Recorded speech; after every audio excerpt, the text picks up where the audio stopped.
Assalamualaikum warahmatullahi wabarakatuh. Perkenalkan, nama saya Nia Rustanita, NIM 191150133. Mata kuliah Akhlak Tasawuf, Prodi HTN kelas 2E.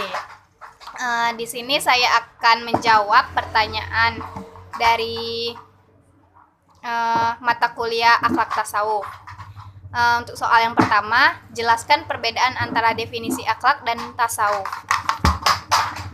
Ilmu tasawuf adalah ilmu tentang bagaimana kita memberikan hati agar selalu berzikir atau ingat kepada Allah dan tidak tergiur oleh duniawi. Sedangkan akhlak itu sendiri adalah refleksi dari penerapan ilmu tasawuf, sehingga tidak tingkah laku dan perbuatan kita sama dengan perilakunya Rasulullah. Kemudian tulislah hadis Nabi tentang akhlak dan hadis Nabi tentang tasawuf. Al-kamalu mukiminina imanan asahnusuhum khuluqha. Artinya, orang mukmin yang paling sempurna imannya ialah mereka yang paling baik akhlaknya. Kemudian khairuninasi ahsanuhum khuluqa. Manusia yang paling baik ialah manusia yang paling baik akhlaknya.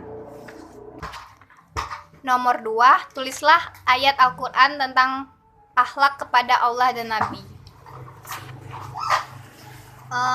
Di sini hadis Nabi Sallallahu Alaihi Wasallam bangun salat sehingga bengkak kakinya. Aku berkata kepadanya, gerangan apakah sebabnya wahai utusan Allah?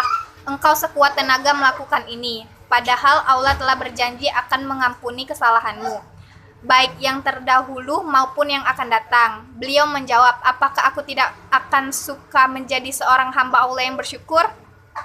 Hadis riwayat Al-Bukhari dan Muslim. Artinya, demi Allah, aku memohon ampunan kepada Allah dalam sehari semalam, tak kurang 70 kali. Hadis riwayat Al-Bukhari, Rasulullah SAW bersabda. Kemudian ada 3 macam tasawuf. Coba tuliskan berurutan contoh terangkan satu persatu. Yang pertama, akhlak kepada Allah. Akhlak kepada Allah Subhanahu wa Ta'ala dapat diartikan sebagai sikap atau perbuatan yang seharusnya dilakukan oleh manusia sebagai makhluk kepada Allah, kepada Tuhan sebagai akhlak. Sikap atau perbuatan itu memiliki ciri-ciri perbuatan akhlak sebagaimana telah disebut dalam latar belakang tadi. Sekurang-kurangnya ada 4 alasan mengapa manusia perlu berakhlak kepada Allah. Pertama, karena Allah Subhanahu wa Ta'ala yang menciptakan manusia. Dia yang menciptakan manusia dari air yang dikeluarkan dari tulang punggung dan tulang rusuk. Hal ini sebagaimana difirmankan Allah Subhanahu wa Ta'ala dalam surat At-Tahrim ayat 5-7 seperti sebagai berikut. Artinya, maka hendaklah manusia memperhatikan dari apakah dia diciptakan. Dia diciptakan dari air atau mani yang terpancar, yang terpancar dari tulang sulbi atau punggung dan tulang dada. Kedua, karena Allah Subhanahu wa Ta'ala yang telah memberi perlengkapan panca indera berupa pendengaran, penglihatan, pikiran, dan hati sanubari, di samping anggota badan yang kokoh dan sempurna kepada manusia. Firman Allah Subhanahu wa Ta'ala Syara An-Nahl ayat 78. Kemudian macam-macam tasawuf. Tasawuf akhlaksi atau sunni. Tasawuf akhlaksi al-akhlak adalah tasawuf yang berkonsentrasi pada teori-teori berperilaku, akhlak atau budi pekerti atau perbaikan akhlak dengan metode-metode tertentu yang telah dirumuskan. Tasawuf seperti ini berupaya untuk menghindari akhlak mazmunah dan mewujudkan akhlak mahmudah. Tasawuf seperti ini dikembangkan oleh ulama lama sufi. 2. Tasawuf falsafi. Tasawuf falsafi adalah tasawuf yang didasarkan kepada gabungan teori-teori tasawuf dan filsafat atau yang bermakna mistik metafisis. Karakter umum dari tasawuf ini sebagaimana telah dikemukakan oleh Al-Tafazani bahwa tasawuf seperti ini tidak dapat dikategorikan sebagai tasawuf dalam artian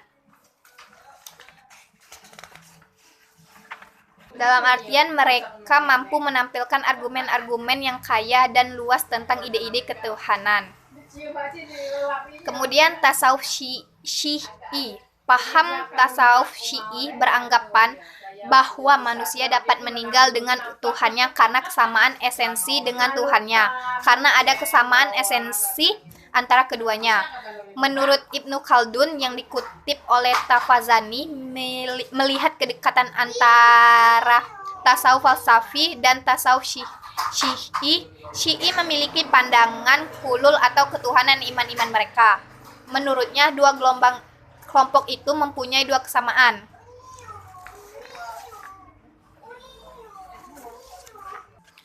Kemudian tasawuf falsafi. Tasawuf falsafi adalah tasawuf yang didasarkan kepada gabungan teori-teori tasawuf dan filsafat atau yang bermakna mistis metafis.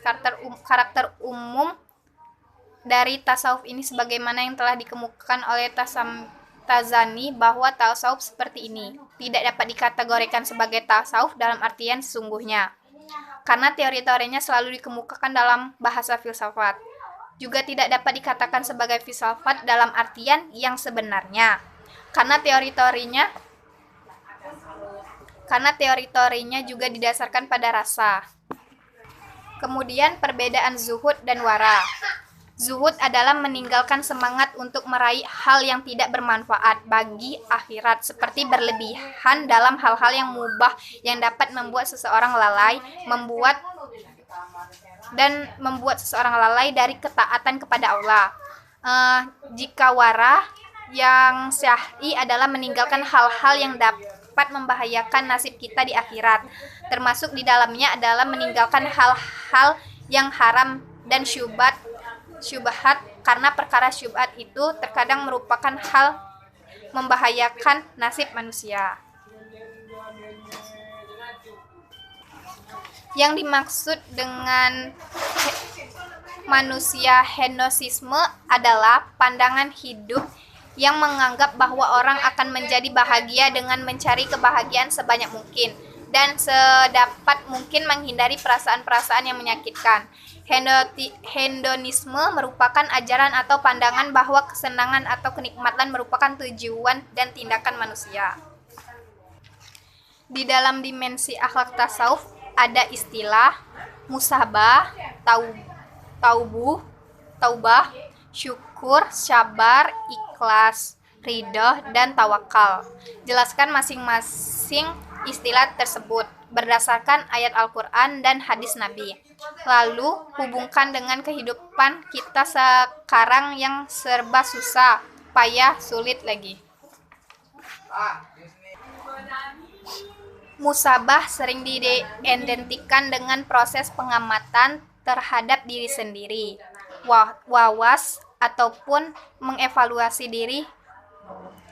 Muhasabah atau introspeksi diri juga berkaitan dengan dunia ilmu psikologi, karena introspeksi diri merupakan salah satu metode yang dapat digunakan untuk memecahkan permasalahan dalam kondisi psikis seseorang.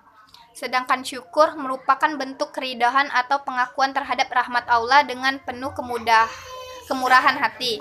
Selanjutnya, dalam pengertian yang lain, syukur adalah pujian dan pengakuan terhadap nikmat Allah yang dibuktikan dengan keredahan hati dan kecintaan menerimanya disertai ucapan perintah kepada kita untuk senantiasa bersyukur dan atas nikmat Allah. Sabar adalah suatu sikap menahan emosi dan keinginan serta bertahan dalam situasi sulit dengan tidak mengeluh. Sabar merupakan kemampuan mengendalikan diri, juga dipandang sebagai sikap yang mempunyai nilai tinggi dan mencerminkan kekokohan jiwa orang yang memilikinya. Pada Al-Quran sudah dijelaskan tentang perilaku sabar dan beberapa ayat di antaranya.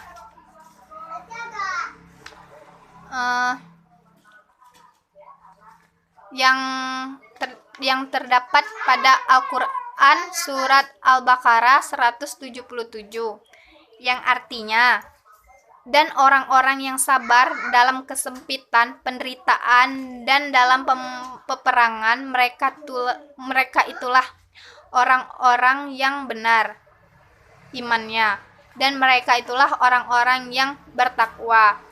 Quran surat Al-Baqarah 177.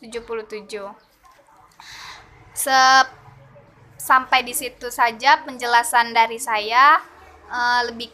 Lebih kurangnya saya mohon maaf. Wassalamualaikum warahmatullahi wabarakatuh.